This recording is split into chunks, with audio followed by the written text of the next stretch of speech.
Last week आपने सुना था कि हमने अपनी कैपेसिटी को अगर नहीं बढ़ाया तो परमेश्वर की इच्छा होने के बावजूद भी आप लोगों की लाइफ में वो ब्लेसिंग जो है वो एंटर नहीं करती। अगर बर्तन 1 लीटर का है, अगर आप 4 लीटर उसमें उंडेलने की कोशिश करेंगे तो वचन कहता है कि वो वेस्ट हो जाएगा। और बाइबल कहती है कि अगर नया दाखरस पुरानी मश्क में डालेंगे तो वो नया दाखरस भी खत्म हो जाएगा, क्योंकि पुरानी मश्क में जब वो रिएक्शन करेगा, जब उसमें गैस पैदा होगी तो वो फट जाएगी।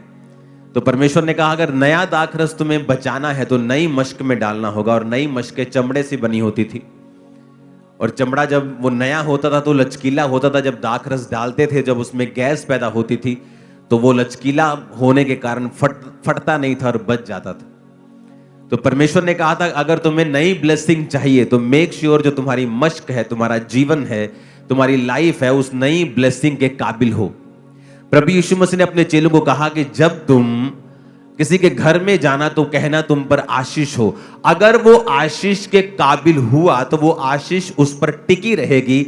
अगर वो आशीष के काबिल नहीं हुआ तो वो आशीष तुम्हारे पास वापस आ जाएगी। इसका मतलब हमारा भी एक रोल है कि हम आशीष के काबिल बने, कि जब परमेश्वर का दास, परमेश्वर का आत्मा हमें आशीषित करे या हमारे ऊपर वचनों को डिक्लेयर करे, हमारे ऊपर प्रोफेटिक वचनों को डिक्लेयर करे, हमारे ऊपर प्रार्थना को डिक्लेयर करे, तो वो प्रार्थनाएं व्यर्थ ना हो, हम उसके काबिल हों। क्योंकि प्रभु यीशु मसीह ने कहा कि घर घर मत फिरना, एक जगह जाकर एक घर में टिकना और सब लोगों को अपने पास बुलाना, और जिस घर में जाना और कहना कि तुम्हारा कल्याण हो, तुम पर आशीष हो। अगर वो घर आशीष के काबिल नहीं है तो वो आशीष तुम्हारे पास वापस आ जाएगी। इसका मतलब कि ये दो तरह से आशीष मिलती है आपको। एक तो देने वाला आपको आशीषित करे, और दूसरा आप जो हैं आप उस आशीष के काबिल हों। आपने अपनी जमीन को तैयार किया हो, आपने अपने शरीर को, अपने जीवन को रेडी किया हो कि जब परमेश्वर का दास कुछ बोले या परमेश्वर का आत्मा कुछ आपके लिए बोले तो वो आपकी लाइफ में काम करे। क्योंकि मेरे चाहने पर भी मैं अगर 4 लीटर पानी आप पर डाल दूंगा और आपका बर्तन 1 लीटर का है, वो 3 लीटर वेस्ट हो जाएगा, और परमेश्वर नहीं चाहते उसकी आशीष जो है वो वेस्ट हो। इसीलिए ज्यादातर बाइबल में आप देखते हो कि जब भी किसी ने अपने स्पिरिचुअल सन को, कलीसिया को, पौलुस ने लिखा या परमेश्वर के और दासों ने लिखा, तो उन्होंने ज्यादातर समय जो है आपकी कैरेक्टर बिल्डिंग के ऊपर लगाया। जब पौलुस ने मिथियुस को लिख रहा था तो उसने सारा कुछ उसकी कैरेक्टर की, उसके चरित्र की बिल्डिंग कैसे हो उस पर लगाया, क्योंकि परमेश्वर का दास ये जानता था अगर तुम्हारा जीवन इस काबिल होगा तो परमेश्वर की आशीष तुम पर आएगी भी और टिकेगी भी। अपने पड़ोसी को बोलो, परमेश्वर की आशीष तुम पर आएगी भी और टिकेगी भी। ऊंची आवाज में कहो अपने पड़ोसी को, और टिकेगी भी। आमीन।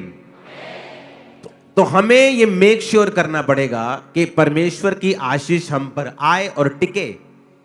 इसके लिए मुझे क्या करना पड़ेगा? मुझे अपने जीवन को चेक करना पड़ेगा, सेल्फ चेकिंग करनी पड़ेगी अपनी, कि क्या परमेश्वर की आशीष जब मुझ पे आएगी क्या वो टिकी रहेगी या वो चली जाएगी। 12 पॉइंट्स में आपसे बात करनी, 4 पॉइंट आपने सुन लिए थे। नम्रता और पश्चाताप, fellowship and serve each other, उदारपन और भलापन, फास्टिंग और सेल्फ डिनायल, ये आपने सुन लिया था। आज हम 5वें पॉइंट की बात करेंगे।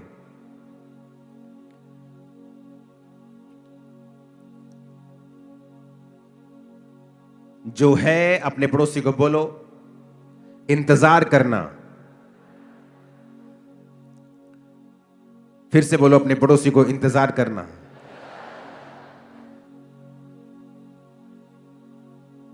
भजन संहिता 46 उसकी 10 आयत को हम पढ़ेंगे। कहता, चुप हो जाओ और जान लो कि मैं ही परमेश्वर हूं। मैं जातियों में महान हूं, मैं पृथ्वी भर में महान हूं। कई बार परमेश्वर जो है वो शोर में नहीं है पर स्टिलनेस में है। बी स्टिल, ये ज्यादा पावरफुल वर्ड है, चुप हो जाओ से। स्टिल होता है कि आप बिल्कुल आप शांत हो गए हैं अंदर से।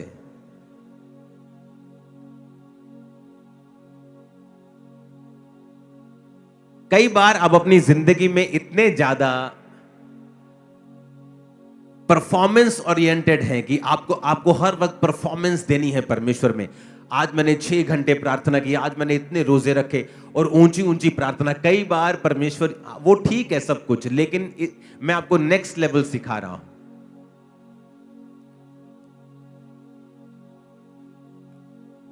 कई बार आपको कोई प्रॉब्लम हो गई, कोई घटना आपकी लाइफ में हो गई, इसको थोड़ा प्रीचिंग मोड पे करना, हल्का सा गूंज कम करना।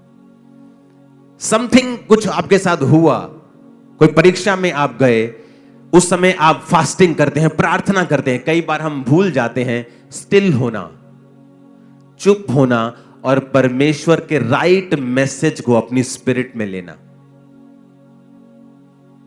मैं जो आपको बातें बता रहा हूं ये प्रैक्टिकल हैं और डीप है जो मैं आपको बता रहा हूं। सम टाइम आपकी लाइफ में एक परीक्षा एंटर करती है, आप बोलते ओह ये क्या हो गया। आप उसके लिए प्रार्थना करते हैं, आप उसके लिए दवाई खाते हैं, आप उसके लिए फाइनेंस का कुछ करते हैं, आप उसके लिए प्रार्थना करते हैं, उपवास करते हैं, आप बेचैन हो जाते हैं। सम टाइम आपको स्टिल होना होता है और आपको परमेश्वर से प्रार्थना करनी होती है कि मैं इस सिचुएशन में क्यों हूं।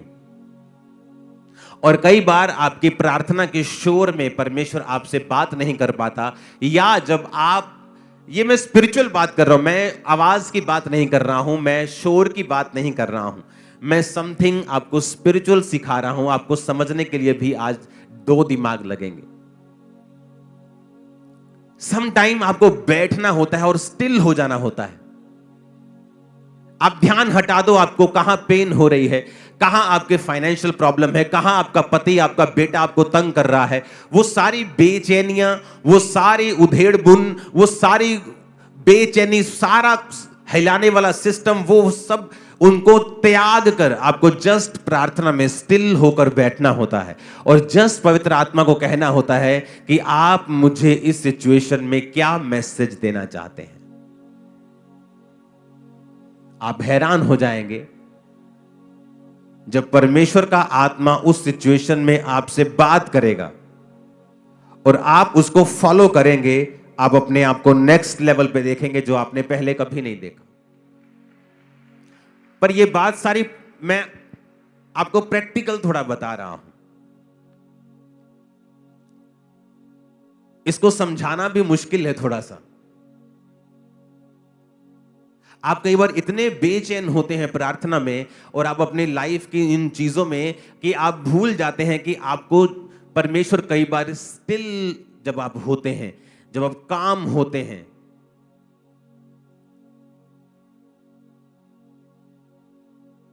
तो परमेश्वर कई बार आपसे बात करता है। फिर आपको राइट मैसेज पवित्र आत्मा देता है कि अब तुझे क्या करना है।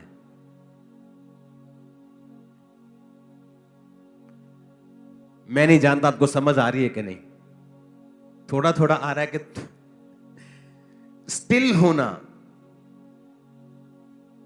शांत होना, जो यहोवा की बाट जोहते हैं वो नया बल प्राप्त करते जाएं। यशाया 40 उसकी 31 आयत। यहोवा की बाट जोहने का मतलब है कई बार आपको लगता है कि परमेश्वर लेट है और आप प्रार्थना कर रहे हैं, परमेश्वर तू जानता है मेरी उम्र 35 साल की हो गई, मैं अभी तक शादीशुदा नहीं हूं, देख सारी लड़कियों की शादी हो गई, परमेश्वर सारे मुंडिया का ब्याह हो गया, परमेश्वर मेरा कदों होएगा, परमेश्वर कदों तू। और कई बार हम इतने बेचैन हो उठते हैं कि हम भूल जाते हैं कि हमें स्टिल होना है और स्टिल होकर, शांत होकर वेट करनी है शांति में। हमें प्रार्थना करनी है, आप ऊंची या कम ऊंची जैसी भी करें, लेकिन आपका जो हार्ट है वो स्टिल होना चाहिए और ये आपकी कैपेसिटी को बढ़ा सकता है। आप स्टिल नहीं हो सकते जब तक आपको परमेश्वर के ऊपर भरोसा नहीं है, जब तक आपको उस पर एब्सोल्युटली आपको ट्रस्ट नहीं है परमेश्वर के ऊपर कि मेरी लाइफ में जो कुछ भी हो रहा है उसमें पूरा पूरा परमेश्वर मेरे साथ है। ये फाइनेंशियल ट्रबल, ये फिजिकल ट्रबल, ये सेहत की मुश्किल, इसमें मेरा परमेश्वर मेरे साथ है। जब आप स्टिल हो जाते हैं, जब आप शांत हो जाते हैं और जान लेते हैं कि वो परमेश्वर है, सडनली आपकी स्पिरिट में आपको राइट मैसेज मिलने शुरू होते हैं। आपकी कमियों के विषय में, आपको क्या करना है उसके विषय में, या ये क्यों होया उस विषय में, या आपको नेक्स्ट लेवल पे लेके जाने के लिए था उस विषय में, आपको हर विषय के ऊपर राइट मैसेज मिलना शुरू होता है स्पिरिट से, और वही आपको चाहिए होता है नेक्स्ट लेवल पे जाने के लिए। कितनों को अब समझ आ रहा है? वो जो मुश्किल है, उस मुश्किल में जो आप रिएक्ट करते हैं, वो रोकता है स्पिरिट के मैसेज को आपकी लाइफ के ऊपर। अपने पड़ोसी को बोलो, स्टिल होना, शांत होना और परमेश्वर का इंतजार करना। आमीन। जब आप शांत होते हैं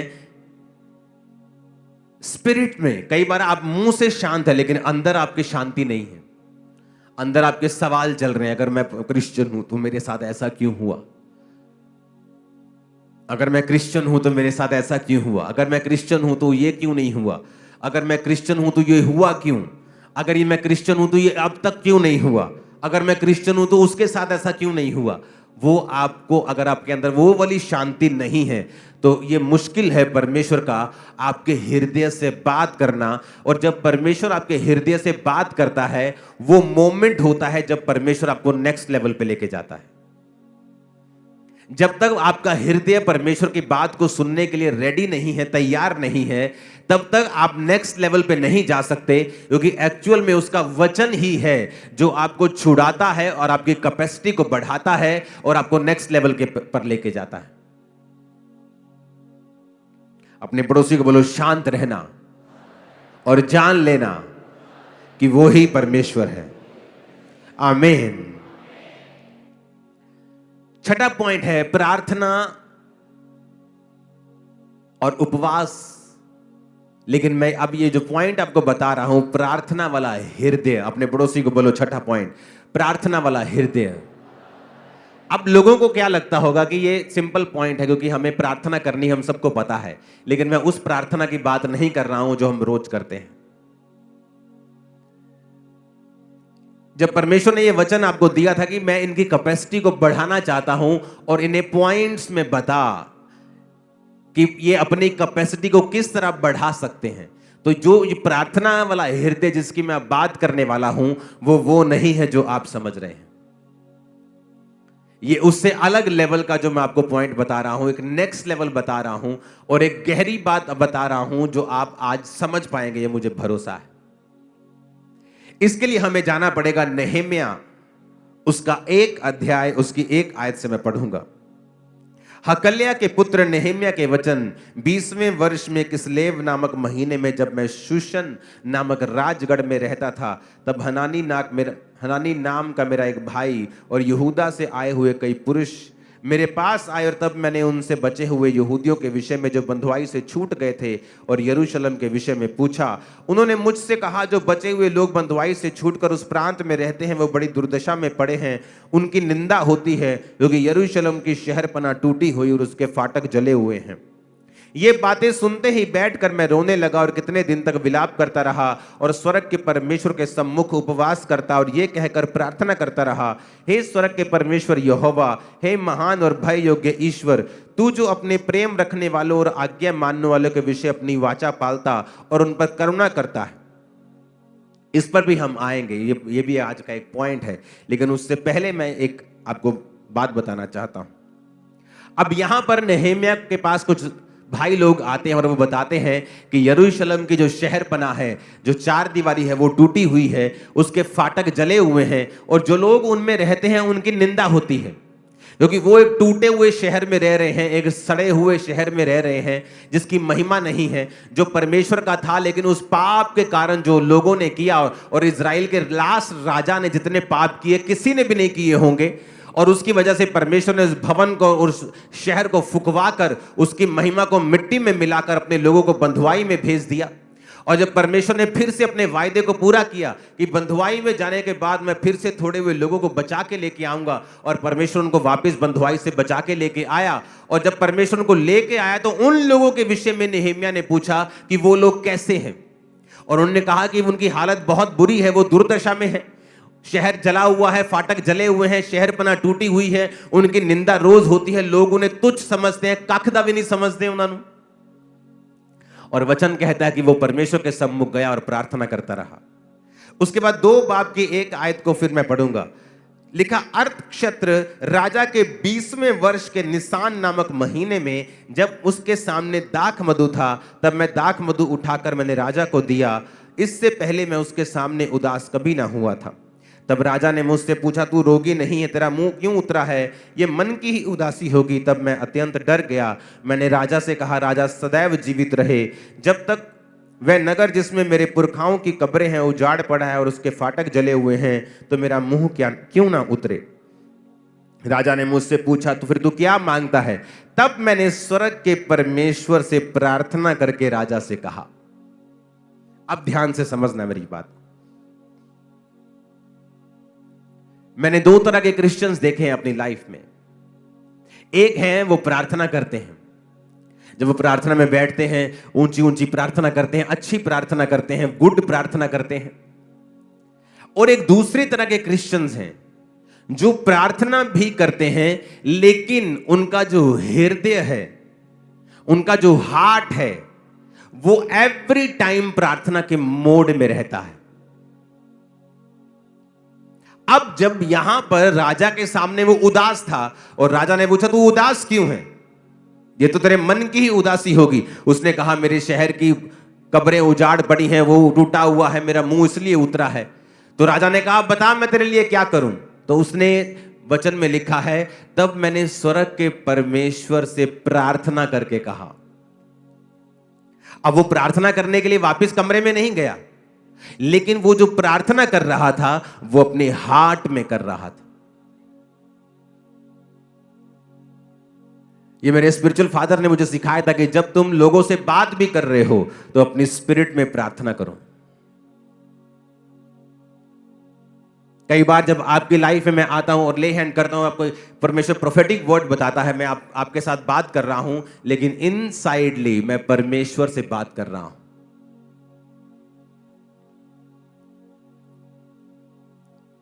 एक पास्टर जिसकी सेवकाई से डॉक्यूमेंटेड मुर्दे चंगे हुए और जी उठे, उसको जब किसी ने पूछा आप कितनी प्रार्थना करते हैं, उसने कहा मैं हर वक्त प्रार्थना करता हूं। अब ये 2 तरह के लोग इसमें भी होंगे। एक होंगे जो बोलेंगे नहीं मैं बैठ के प्रार्थना नहीं करता हूं, मैं चलता फिरता प्रार्थना करता हूं, परमेश्वर को हर वक्त याद रखता हूं। वो उस तरह की प्रार्थना नहीं है जिसकी मैं बात कर रहा हूं। जिस प्रेयर वाले हार्ट की मैं बात कर रहा हूं, उस लेवल तक आप कभी नहीं पहुंच सकते जब तक आप रोज 3-4 घंटे प्रार्थना नहीं करेंगे मिनिमम। क्योंकि अगर आप कहेंगे मैं बैठ के प्रार्थना नहीं करता हूं, मैं चलता फिरता करता हूं, आप एक अलग लेवल पे हैं, आप छोटे लेवल पे हैं। लेकिन जिस लेवल की मैं बात कर रहा हूं, जब आप रोज परमेश्वर के साथ उसको अपना समय देते हैं, आप उसको अपना मुंह दिखाते हैं, आप प्रभु के सामने खड़े होते हैं, और जब आप प्रार्थना से उठकर फिर अपने कामों में चले जाते हैं, अपने बिजनेस में, अपनी जॉब में, अपने डेली अफेयर्स में चले जाते हैं, तब आपका जो हृदय है वो प्रेयरफुल होना चाहिए। मोस्टली लोग ये नहीं समझते हैं कि इससे इसे इंटीमेसी कहते हैं, परमेश्वर के साथ हर वक्त प्रभु के साथ जुड़े रहना। ये जो मैं आपको बता रहा हूं, मैं जानता हूं ये आम इंसान के लिए पॉसिबल नहीं है, लेकिन मैं आपको ये बता देता हूं, यही एक रीजन है आपकी कैपेसिटी को ये बढ़ा सकता है, इतना काबिल बना सकता है कि दुनिया आपको देखने के लिए होगी। मैं आपको बता रहा हूं, ये मैं आपको अपनी लाइफ के सीक्रेट दे रहा हूं कि जब आप किसी से प्रार्थना, आप बात कर रहे हैं, आप इनसाइडली परमेश्वर से प्रार्थना कर रहे हैं, और वो प्रार्थना सुनाई नहीं दे रही, आपके होंठ नहीं हिल रहे, आपका पूरा अटेंशन उस व्यक्ति की तरफ है, लेकिन इनसाइडली आप परमेश्वर के साथ अटैच्ड हैं और उससे बात कर रहे हैं। आप समझ पा रहे हैं कि नहीं?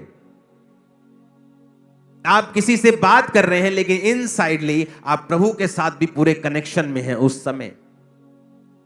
और ये चीज की प्रैक्टिस, ये चीज का अभ्यास आपकी लाइफ की जो कैपेसिटी है, अगर आपका बर्तन आज 100 लीटर का हो जाए, परमेश्वर कभी उसमें 50 नहीं रखेगा, वो 100 का 100 आपको देगा।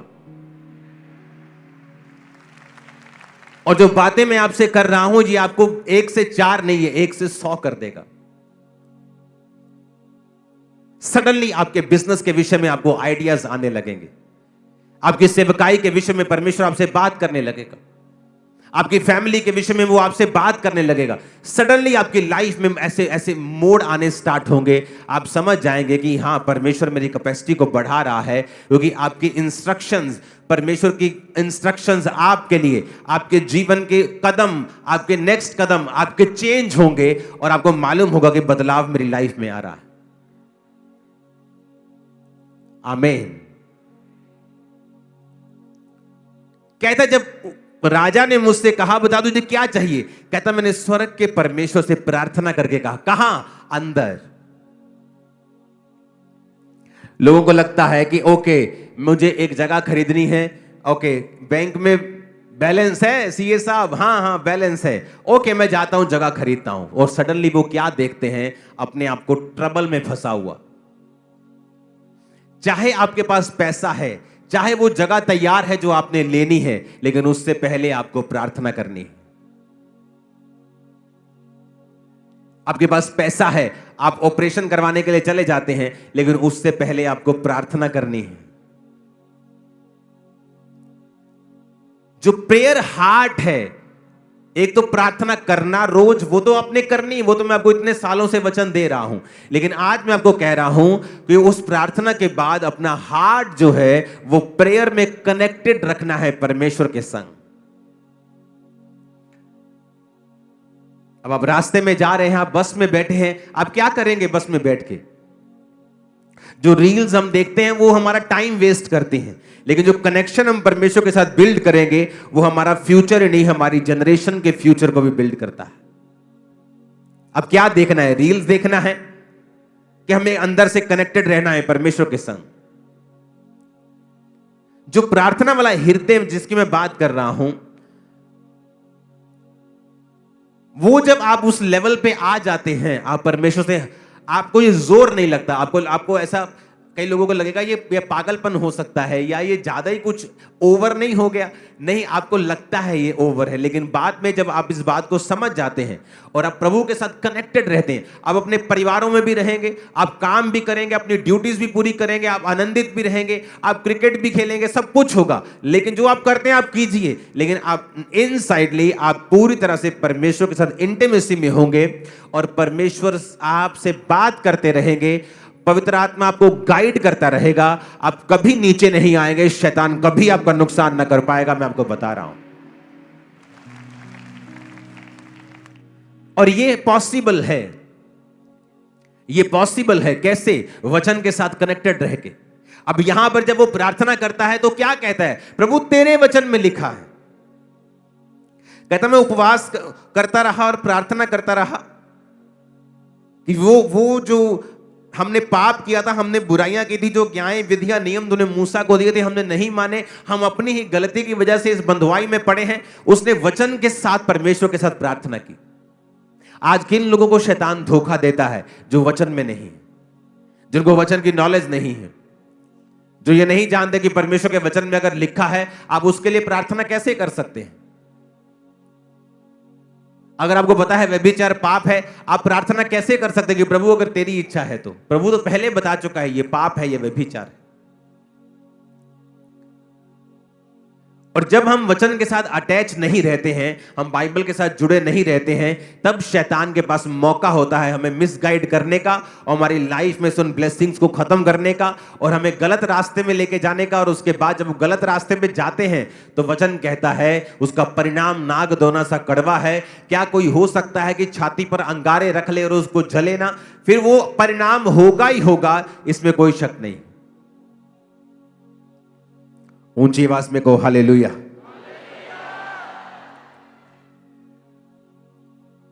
इसीलिए स्टिल रहना,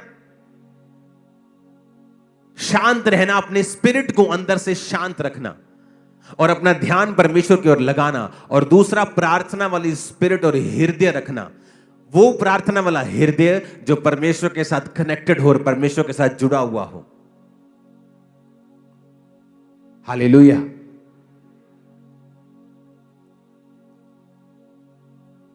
जब आप परमेश्वर के साथ कनेक्टेड होते हैं, फिर आपको फेसबुक से डाटा लेकर प्रोफेसी करने की जरूरत नहीं पड़ेगी। आपको लोगों को मूर्ख बनाने की जरूरत नहीं पड़ेगी। उसके बाद आप फिर परमेश्वर का दंड लें, ऐसी नौबत नहीं आएगी। आप किसी के सामने बैठे हैं और आप जब उनसे बात कर रहे हैं, आप अंदर परमेश्वर के साथ कनेक्टेड हैं और आप अंदर परमेश्वर से पूछ रहे हैं कि परमेश्वर इस व्यक्ति के बारे में मेरे ऊपर जानकारी तू शेयर कर, जाहिर कर। आप अंदर से प्रार्थना कर रहे हैं और आप उनकी बात भी सुन रहे हैं और सडनली परमेश्वर का आत्मा आपसे बात करता है। मैं उस इंटीमेसी की बात कर रहा हूं जो आप सड़क पे चल रहे हैं और अंदर से आप परमेश्वर के साथ कनेक्टेड हैं। आप प्लेन में हैं और प्रभु के साथ कनेक्टेड हैं। आप सिर्फ उस समय कनेक्टेड नहीं है जिस समय आप प्रार्थना कर रहे हैं, और प्रार्थना करने के बाद फिर आप पूरी तरह से वही कर रहे हैं जो संसार कर रहा है। मैं उस तरह की बात नहीं कर रहा हूं। मैं आपको जो वचन दे रहा हूं, ये आपके बर्तनों को, आपकी कैपेसिटी को इतना बड़ा कर देगा कि आप उस लेवल पर रह ही नहीं सकते। आपको नेक्स्ट लेवल पे जाना ही जाना है, इसी साल जाना है। आमीन। कनेक्शन परमेश्वर के साथ, इंटीमेसी को रखना अपने अंदर से।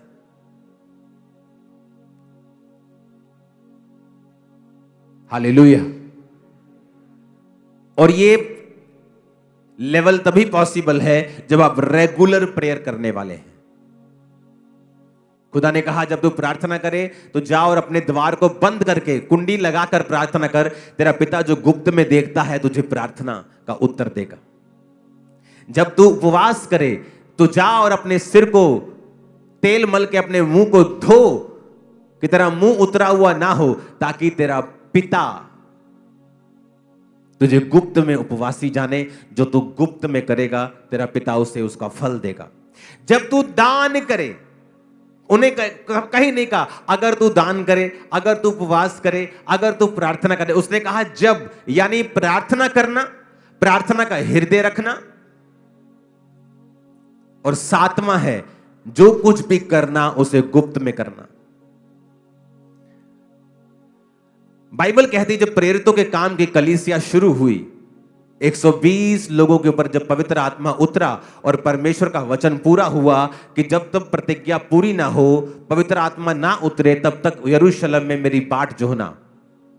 जब पवित्र आत्मा उतर गया, गैर भाषा उतरी, तो तब कलीसिया की शुरुआत हो गई।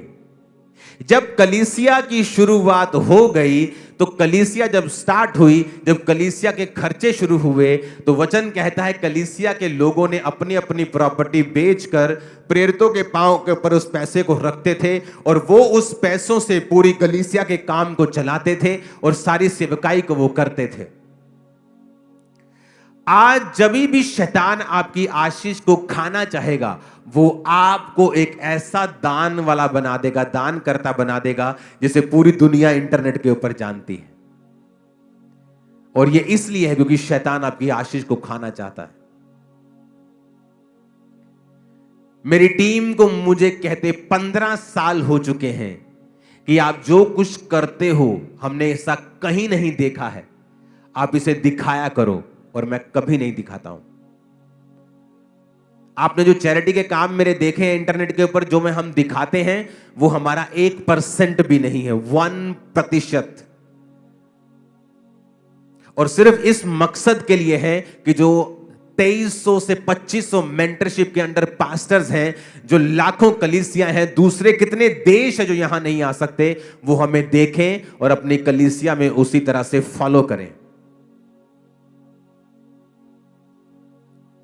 जब भी शैतान आपको देखता है कि आप अच्छे हैं, वो मेक श्योर करेगा कि आप कहीं ना कहीं से वचन को ब्रेक करें, ताकि आप पूरी आशीष परमेश्वर से ना ले सकें।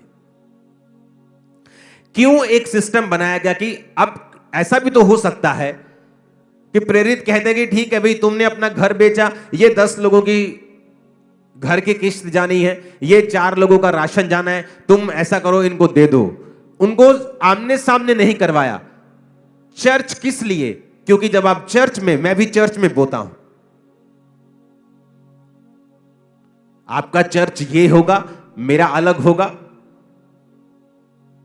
मैं अपना टाइल्स जब बोता हूं, वो किसके बेहतरी में यूज हुआ है, अगर उसको ये पता है फिर तो मेरी महिमा हो गई। पर जब आप चर्च में बोते हैं, आपको नहीं पता आज आपका टाइथ किसी विडो के लिए जा रहा है, क्योंकि आप जानते हो इस चर्च में आप जब बोते हो तो मैं तनख्वाह में नहीं हूं, आपका पैसा मेरे पास नहीं आता है।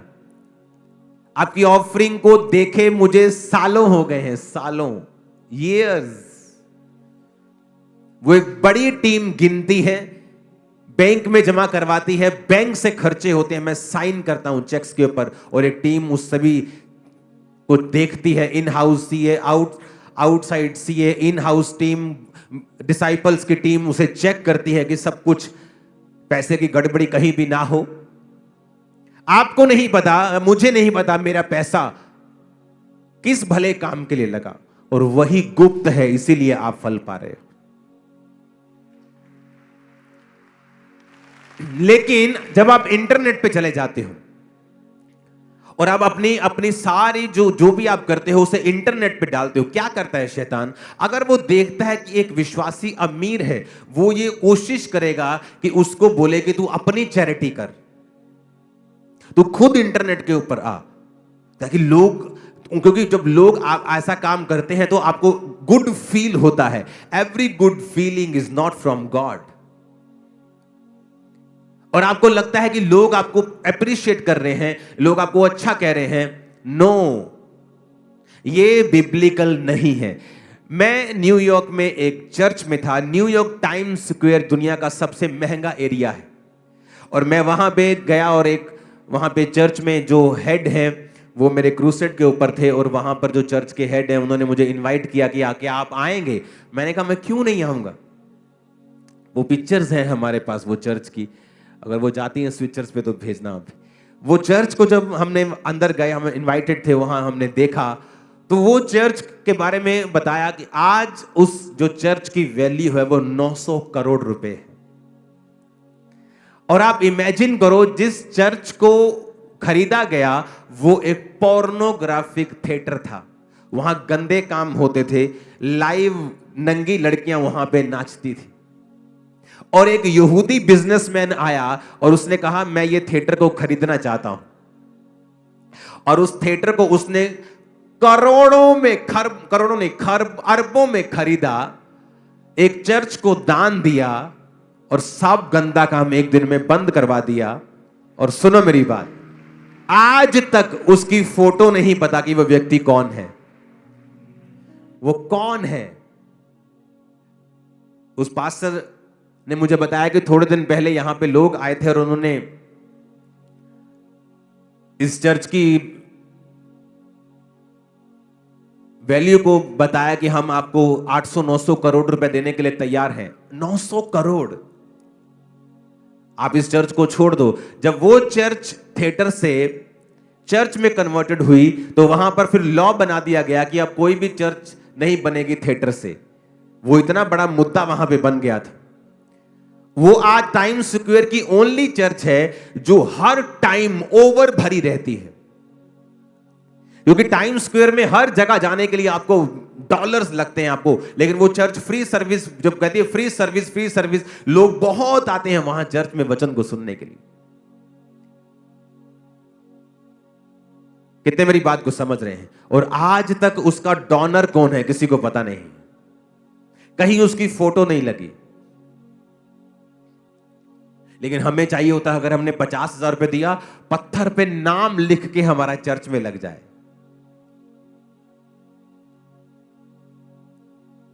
कितने मेरी बात को समझ रहे हैं? क्राइस्ट ने हमें अलग तरह से बुलाया है। ये देखो चर्च आ गई सामने।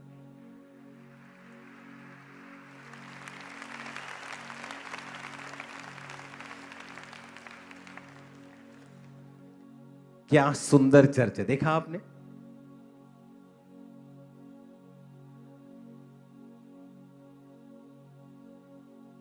ये वो हॉल है जहां हम गए थे। इसके आसपास ऊपर नीचे बहुत से हॉल्स, बहुत से ऑफिसेस, बहुत सी इसमें और भी चीजें हैं इस हॉल में।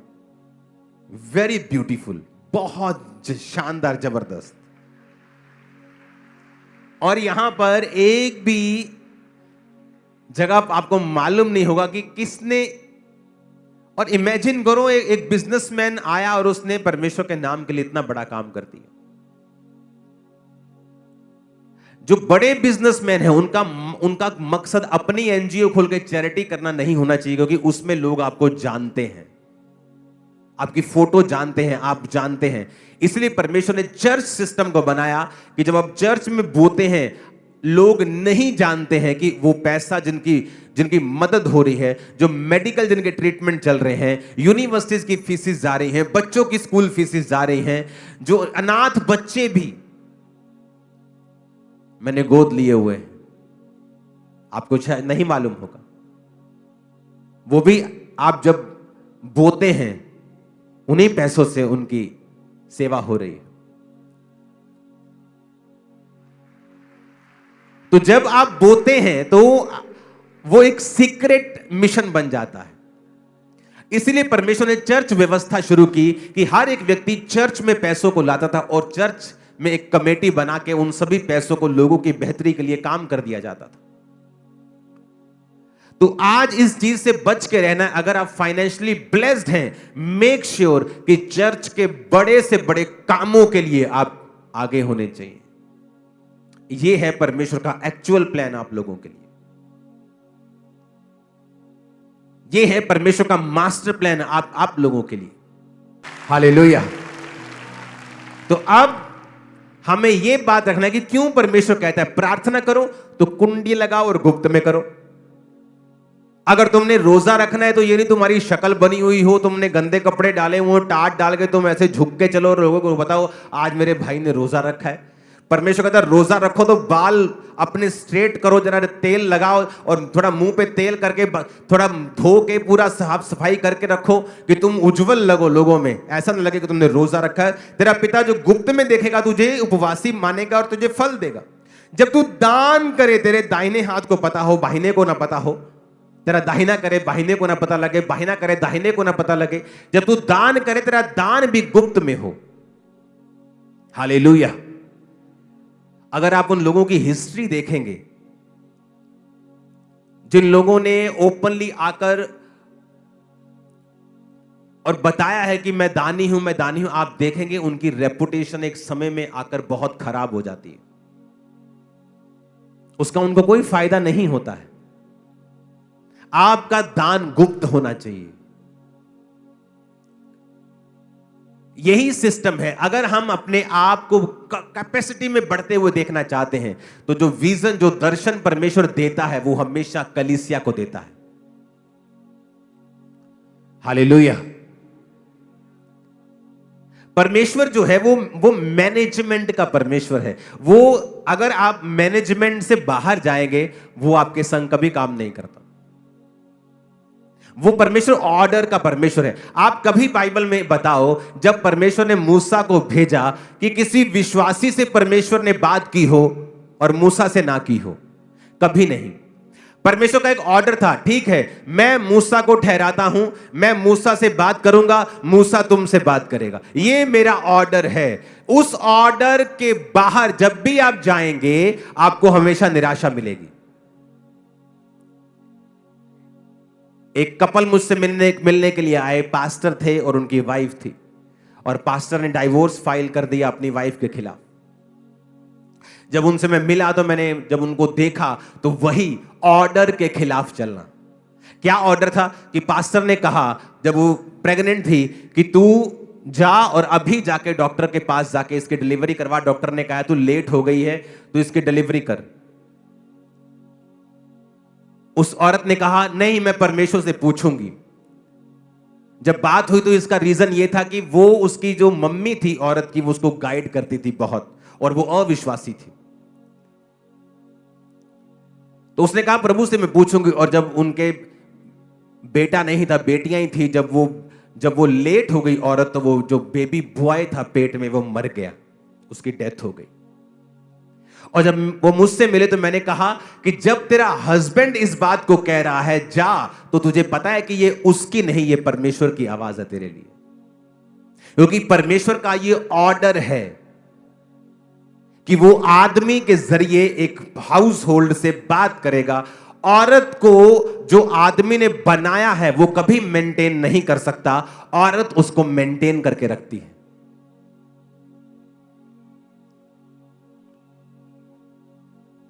मैंने कहा तब तुझे बोल दिया था, क्योंकि परमेश्वर मैनेजमेंट का परमेश्वर है, और दूसरा वो तेरा हस्बैंड है, तीसरा वो खुदा का दास भी है।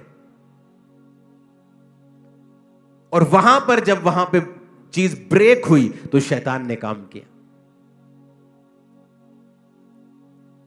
तो मैंने उन्हें काउंसल करके भेजा, और मैं आशा करता हूं वो एक हो गए होंगे, जल्दी गवाही के लिए आएंगे। आमीन। शैतान चाहता है कि आप कहीं ना कहीं आप मैनेजमेंट के खिलाफ हो जाएं। मूसा ने एक औरत से शादी की और लोग उसके खिलाफ हो गए, क्योंकि वो वचन के खिलाफ था, या दूसरी जाति की वो थी, या कुछ रीजन इसका हो सकता है। परमेश्वर ने कहा अगर मूसा ने गलती की, तुम्हें किसने ठहराया कि तुम मूसा की इंसल्ट करो, और मरियम कोड़ी हो गई। तब उनको समझ आया कि जो परमेश्वर ने ठहराया है आप उसका विरोध नहीं कर सकते, क्योंकि ये उसके मैनेजमेंट का, उसके सिस्टम का विरोध होगा। जब भी परमेश्वर आपको ब्लेस करता है वो आपको मैनेजमेंट के नीचे रखता है। बहुत से लोग हैं पुराने समय में जो मैनेजमेंट के खिलाफ चले और आज अपनी जिंदगी में फेलियर बन के बैठे हैं, कहीं नहीं पहुंचे। उनके बाद के आए बच्चे उनसे कहीं अधिक ब्लेस्ड हैं, कहीं अधिक अनॉइंटेड हैं। वो काबिल भी थे, समझते भी थे, लेकिन इसका मतलब यह नहीं है कि आप काबिल हैं तो आप बुद्धि वाले हैं तो आप परमेश्वर की ठहराई चीजों के खिलाफ चल पाएंगे। हालेलुया। हमें यह समझना होगा कि परमेश्वर ने एक मैनेजमेंट को ठहराया है, एक चर्च ठहराया है, और वो चर्च जो गॉस्पल सेविंग में है, जो सोल सेविंग में है, गॉस्पल गिविंग में है, जो काम कर रहा है, जो हर तरह की चैरिटी कर रहा है, हमें उस मैनेजमेंट के नीचे रहना है। पैसे के मामले में, सेवा के मामले में, प्रार्थना के मामले में, उपवास के मामले में, हर तरह से। और जैसे ही आप ये करना शुरू करेंगे, आपकी कैपेसिटी को वो बढ़ाएगा। एक ऐसा आइडिया आपके दिमाग में आएगा जो पहले कभी ना आया होगा। आमीन। ऊंचे वाला चाहिए चर्च। आई थिंक इस वचन को आपको दोबारा सुनना चाहिए एक बार घर जाके, क्योंकि ये वाकई परमेश्वर की ओर से है, और आप अपनी लाइफ में अपनी कैपेसिटी को बढ़ा हुआ देखेंगे। जो मैं आपको दे रहा हूं ये परफेक्ट वर्ड है। अगर आप इसे फॉलो करेंगे तो बिना रिजल्ट के आप नहीं रह पाएंगे।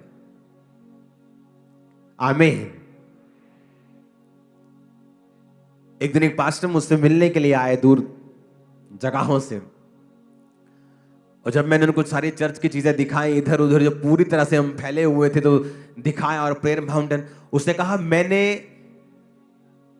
आपकी लाइफ में रिलैक्सेशन देखी है, इतना काम करने के बावजूद भी ये बहुत इम्पॉसिबल चीज मैं देख रहा हूं कि कहीं क्रूसेड्स हो रहे हैं, कभी मीटिंग्स होने की, फॉरेन क्रूसेड्स हो रहे हैं, सब जगहों पे बात चल रही है, कंस्ट्रक्शंस हो रही हैं, काम हो रहे हैं, गॉस्पल हो रही है, सुसमाचार रोज 500-700 लोग रोज जा रहे हैं, लाखों लोगों को सुसमाचार दे रहे हैं, मीडिया के जरिए काम, लेकिन आप रिलैक्स कितने हैं? और मैं एक्टिंग नहीं कर रहा हूं, मैंने कहा मैं ऐसा ही हूं, अब मैं ऐसा हो गया हूं।